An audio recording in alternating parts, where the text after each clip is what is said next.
అయితే ప్రతి సంవత్సరం మాదిరిగానే ఈ సంవత్సరం కూడా 3 రోజులు జరపడానికే మహోత్సవాలు నిర్ణయించారు. కానీ ఈ పూర్వకాలం నుంచి వచ్చేటువంటి సాంప్రదాయం ఏదైతే ఉందో గత 70-80 సంవత్సరాల నుంచి కూడా 5 రోజులు కూడా విశేషంగా చేస్తున్నారు.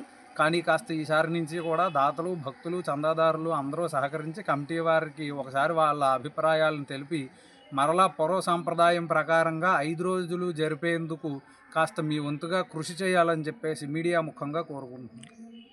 ఓకే. శ్రీ గురుభ్యో నమః. శ్రీ సుబ్రహ్మణ్యేశ్వర స్వామినే నమః. మన ఏలూరు జిల్లా కలిదిండ మండలం వెంకటాపురం గ్రామంలో వేయించేసినటువంటి గత 60 సంవత్సరాల నుండి కూడా స్వయంభూగా వేయించేసిన వల్లీ దేవసేన సమేత సుబ్రహ్మణ్యేశ్వర స్వామి వారి షష్ఠి మహోత్సవాలు ప్రతి ఏడాది మాదిరిగానే ఈ సంవత్సరం కూడా 7వ తారీఖు తెల్లవారుజామున స్వామివారి అమ్మవార్ల లీలా వినోద కళ్యాణ మహోత్సవంతో ప్రారంభమవుతున్నాయి.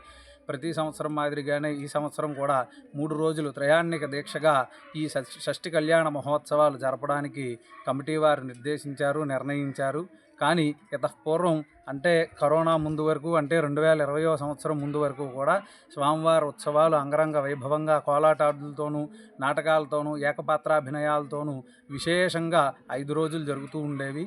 కానీ పరిస్థితుల రీత్యా కొన్ని కారణాల నిమిత్తం భక్తులు రాక తగ్గించడం వల్ల కానీ లేకపోతే చందాదారుల సమస్య వల్ల కానీ 3 రోజులకే కుదించడం జరిగింది. కాబట్టి భక్తులందరూ కూడా విచ్చేసి ఈ కార్యక్రమాన్ని ఈ షష్ఠి కళ్యాణ మహోత్సవాలు ఏదైతే ఉన్నాయో వాటిని 3 రోజులు కాకుండా 5 రోజులు జరిగే విధంగా భక్తులు సహకరిస్తారని చెప్పేసి మీడియా ముఖంగా తెలుపుకుంటున్నారు.